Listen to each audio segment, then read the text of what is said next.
Olá pessoal, sejam bem-vindos ao nosso podcast filosófico, atividade promovida pela Organização Internacional Nova Acrópole do Brasil.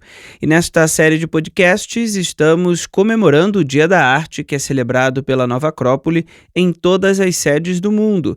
Me acompanhando nesta série está o diretor do Instituto de Formação Musical e Artística Tristan da Nova Acrópole no Brasil, Marcelo Silveira. Oi, Marcelo. Olá, Pedro. Olá a todos. Bem, e hoje vamos receber a voluntária da Nova Acrópole da sede Santos, em São Paulo, a ilustradora Simone Matias. Oi, Simone, seja muito bem-vinda. Obrigada, muito contente de estar aqui. Bem, Simone, vamos nessa ocasião do Dia da Arte. A arte ela tem muitas expressões, já falamos de diversas expressões aqui em nosso episódio, tanto nessa semana como em outras semanas especiais. E vamos hoje falar sobre ilustração. Então, queria que você começasse posicionando o nosso ouvinte e a nós dois, né? Porque não conhecemos tão bem assim, em que consiste essa expressão artística da ilustração. Bom, a ilustração, ela é uma narrativa. Então, às vezes me perguntam assim, qual a diferença de um ilustrador, de uma ilustradora para um desenhista? O desenhista ele vai fazer um desenho. O ilustrador, ele pode ser um desenho também, pode ser uma pintura, pode ser uma estampa, pode ser um design, mas ele vai contar tem uma narrativa visual ali. Então, ele vai contar uma história. Ele vai contar uma história com imagens. E podem ser muitas imagens ou uma única imagem, mas sempre contém ali uma narrativa. A gente conhece o teu trabalho, o ouvinte não conhece, né? Passeia por acredito, diferentes linguagens da ilustração, trabalho com aquarela. E dentro dessa tua experiência, que é bastante ampla, qual é a importância desse tipo de expressão artística para as pessoas? Seja no sentido passivo, ou seja, daquele que contempla, ou da criança ou do adulto que vê a gravura, vê a imagem no livro que corrobora com essa narrativa ou que conta essa história, seja para aquele que produz esse tipo de arte. Como isso afeta, que aspectos exigem, como é essa experiência? Bom, eu sou ilustradora de livros para a infância, né? Então, assim, 99% do meu trabalho é de livros para a infância, de todas as idades. Então, como eu disse, a ilustração é uma narrativa e, portanto, conta uma história. E um livro, no caso, o livro para a infância, a gente diz para a infância, mas é literatura, é para adultos também. Ele vai contar uma história no visual, na imagem, e vai contar uma história no texto. Então, cognitivamente é muito rico, porque a ilustração ela não precisa repetir o que o texto diz num livro. Então, a pessoa vai ler o texto e a ilustração pode contar outra coisa. Ela pode usar de ironia, ela pode usar de metáforas visuais. Então é muito rico e obriga, né, coloca o leitor numa situação onde ele vai ter que usar muito a imaginação dele. E a literatura, por ser literatura, já é assim de suma importância, porque a literatura conta histórias. E a nossa vida é feita de histórias. Né? A história do mundo, a história das civilizações, a nossa história pessoal. Quando a gente vai contar alguma coisa para uma pessoa, a gente conta uma história. Inclusive, a gente edita, né? A gente deixa as partes... Nem todo mundo edita. Mas, no geral, a gente edita as partes desinteressantes e conta para a pessoa o que aconteceu de interessante, de acordo com o nosso critério. Então, a gente está editando e está contando uma história. Essa questão da edição é importante, né? Por quê? Porque a gente, na nossa imaginação, a gente está ali verbalizando e montando já o cenário na nossa cabeça. Então, a literatura conta histórias e via histórias a gente se comunica e se entende. Porque, todas as civilizações e todos os seres humanos fazem isso. Então, é algo que nos une, contar histórias. E eu estava até conversando com uma pessoa mais cedo que é professora foi professora de crianças e disse que tinha 300 livros para crianças em casa, e ela estava contando como o acesso a esses livros mudava, muitas vezes ajudava aquelas crianças a entenderem coisas. Porque literatura ela não vai dizer assim para você, olha, comporte-se, faça isso, faça aquilo, né? Isso é chato, e não é literatura. A literatura vai contar uma história, e a criança e o adulto vai se identificar naquilo. E eu conheço histórias assim, ela me contou uma história, por exemplo, de uma criança, um menino que molhava a cama, e depois que ele leu uma determinada história, ele parou. Então, ele leu alguma coisa ali que tocou a alma dele, tão profundamente, que ele se identificou e mudou algum padrão no psicológico dele, tudo intuitivamente, né? Nada racionalizado. E ele resolveu algo na alma dele. Isso é incrível. Foi o livro. Fantástico. E Simone, desse outro lado, né? O teu lado da artista que traz como surge, como se constrói uma imagem, uma ilustração para representar uma cena, que papel cumpre a imaginação que você falava, a criatividade, como é esse processo agora do lado ativo, né? Do artista que compõe essas imagens para ilustrar esses momentos. Eu tenho um processo, e conversando com outros artistas, ilustradores, eu vejo que é muito parecido o processo, né? Mas eu dei um nome, eu chamo de caos. Então eu tenho livros que eu chamo de livros caos, que são livros em branco, né? São cadernos sem linhas. E aí o processo criativo quando eu pego um texto, eu circulo palavras, eu busco tirar o sentimento que tem ali e as sensações que tem ali. Na verdade, pesquisar a verdade íntima que tem naquele texto, por parte do autor, do personagem. Então, essa investigação do sentimento que tem ali naquele texto. Então, quando eu circulo uma palavra, eu estou estudando o texto, eu não vou circular assim, Pedrinho foi ao cinema. Isso é um fato. Mas, assim, como ele estava se sentindo? Por que ele foi ao cinema? E aí eu faço o que eu chamo de livro caos, que eu esqueço um pouco o texto. E aí eu vou juntando, assim, coisas que me remetem àqueles sentimentos do texto. Imagens, poemas, trechos, parágrafos, rabiscos, fotos, texturas. Eu vou colando, assim, no caderno, sem me preocupar muito se faz sentido ou se eu vou usar aquilo. Por isso que eu chamo de caos. E isso é uma ideia que eu tirei, né, uma ideia mitológica. Eu não tirei da minha cabeça, mas uma ideia muito antiga, né? De que antes da ordem vem o caos. Então eu provoco esse caos criativo, inclusive um tanto bagunçadinho assim o livro, sabe? Justamente para o racional não interferir, o julgamento, a autocensura. Então fica aquele caderno cheio de referências, aí eu volto no texto, leio de novo e aí eu vou com a ordem, depois do caos, a ordem.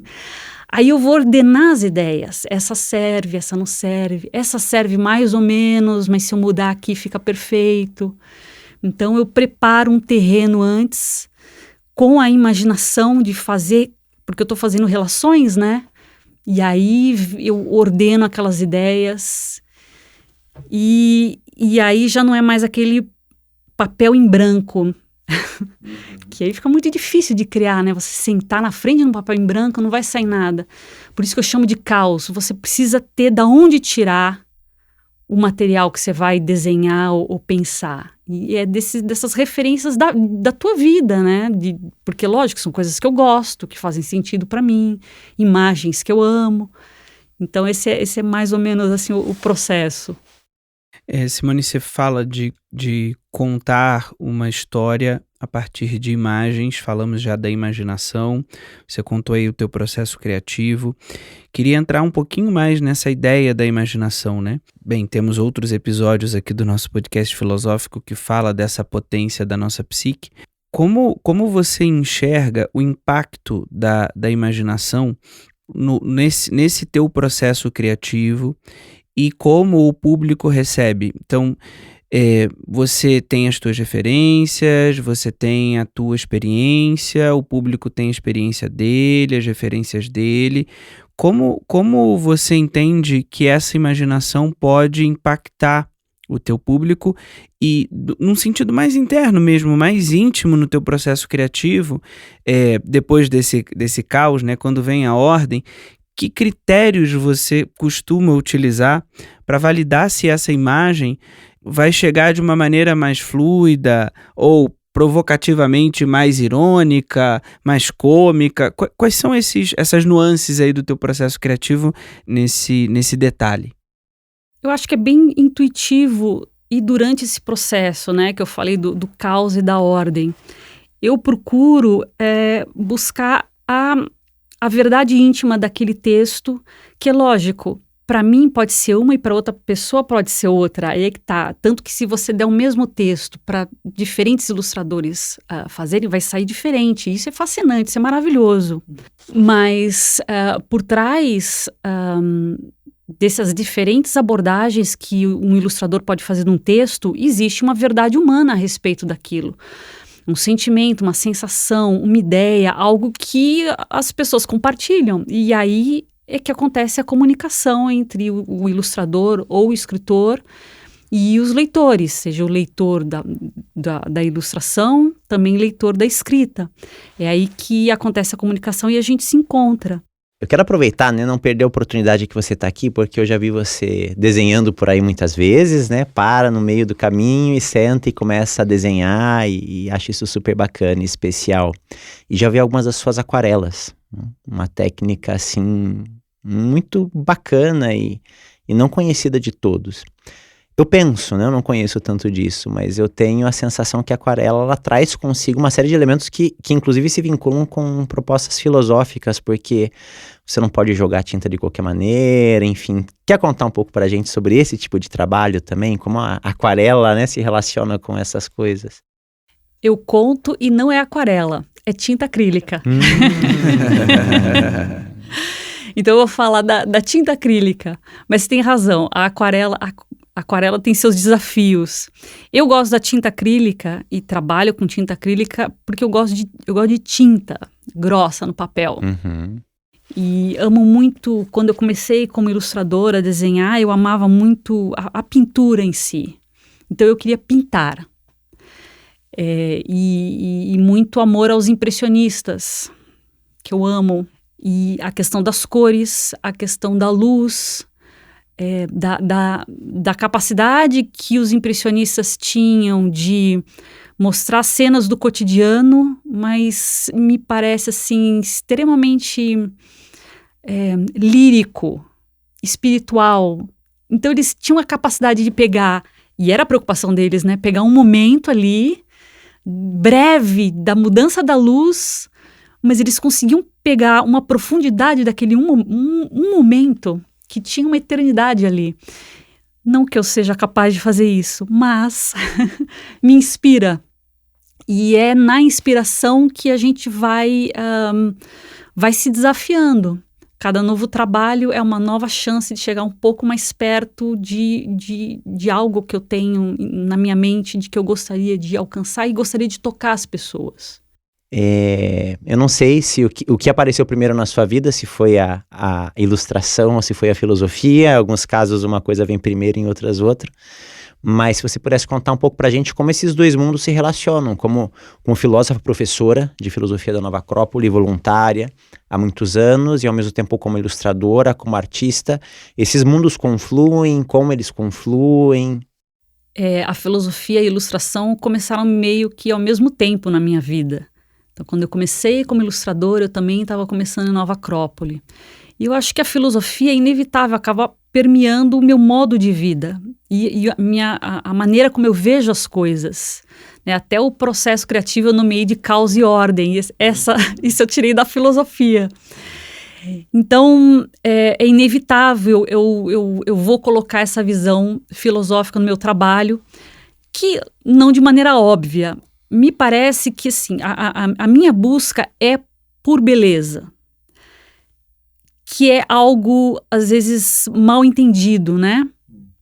Às vezes, hoje em dia, a gente, às vezes, confunde beleza com algum tipo de enfeite, que pode ser também, mas eu busco beleza naquele sentido platônico mesmo. Se é belo, se é verdadeiro, é belo. Se é belo, é verdadeiro, é justo, é bom. Então, quando eu mencionei assim, de buscar a verdade do texto e a verdade dos personagens, é porque eu quero fazer algo belo, que encha os olhos mesmo. Como os impressionistas. E tantos outros grandes artistas, mas que são minha inspiração. Mas eu quero fazer algo belo, mas esse belo que tem algo de verdade, um personagem comovente, algo que nos comova, que comova o leitor, que abra portas, que dê chaves de alguma maneira. Então, é essa minha busca, acho que permeia todo livro que eu faço, dos assuntos mais diversos. Simone, a última pergunta que eu tenho para ti, então, é sobre a ideia de arte para o ser humano, da importância da arte para o ser humano. A gente tem falado aqui muitas vezes sobre a busca do contato com a arte, seja apreciando, seja aprendendo, e o efeito que ela traz para o ser humano, indiferente da busca por ser um artista profissional, viver disso. Como você vê isso? É importante, seria importante para todas as pessoas aprenderem a desenhar, a pintar, a criar imagens? Como você pensa esse assunto? Sim, seria importante. Às vezes a gente acha que desenhar é algo assim, que é dom também. Assim como escrever é dom para alguns, mas nem isso não significa que todos não possam escrever. Não, todos nós escrevemos, nem todos somos Machado de Assis. O desenho é a mesma coisa, né? Todos poderiam desenhar, mas nem todos serão um desenhista. E o desenho, ele desenvolve outras partes da mente. Muita atenção, por exemplo, a capacidade de prestar atenção nas coisas, a capacidade de reparar, que é até uma palavra até mais... é prima da atenção, né? Talvez para reparar você precise de atenção. Mas com o desenho você repara detalhes, nuances, porque você está atento àquilo, que do contrário não faria. E eu dou aula de desenhos para pessoas que nunca desenharam, e as pessoas se descobrem ali, se descobrem capazes de desenhar. Então, concentração, atenção, e passar a reparar no mundo coisas que não tinha visto antes. Então, provoca um encantamento. Que a palavra também, a sua maneira, provoca.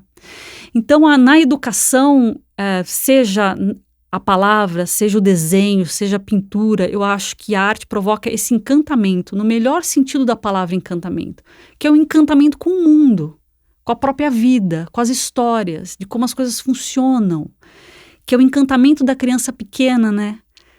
Quando a criança, assim, tem 2, 3 anos, ela está encantada. Porque o mundo é essa novidade. Para nós, será que o mundo não pode ser uma novidade? Se a gente renova o olhar o tempo todo, e a arte faz isso, tanto que você pode ler literatura a vida inteira e cada livro vai te dar uma novidade sobre o mundo, um ponto de vista diferente, uma coisa que você não tinha pensado, reparado, uma forma de vida diversa. E isso é muito rico. E essa riqueza é fundamental para o ser humano. Nos deixa mais felizes. A gente vai aprendendo a observar os pequenos detalhes, né? Sim. Vai aprendendo a olhar para a vida como ela se expressa e como ela se apresenta, né? Sim. Bem, Simone, então a gente te agradece muito a presença aqui em nosso episódio especial em comemoração ao Dia da Arte. Seja sempre muito bem-vindo e até as próximas. Eu que agradeço.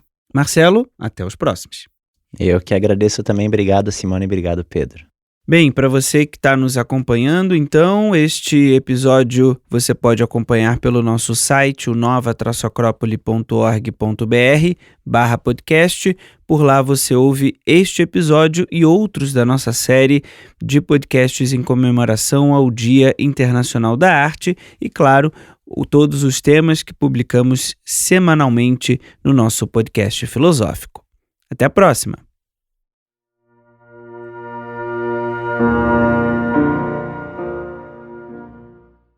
A trilha deste podcast é de autoria de Johannes Brahms e chama-se Concerto para Piano e Orquestra, número 2, em Si maior, opus 83, terceiro movimento.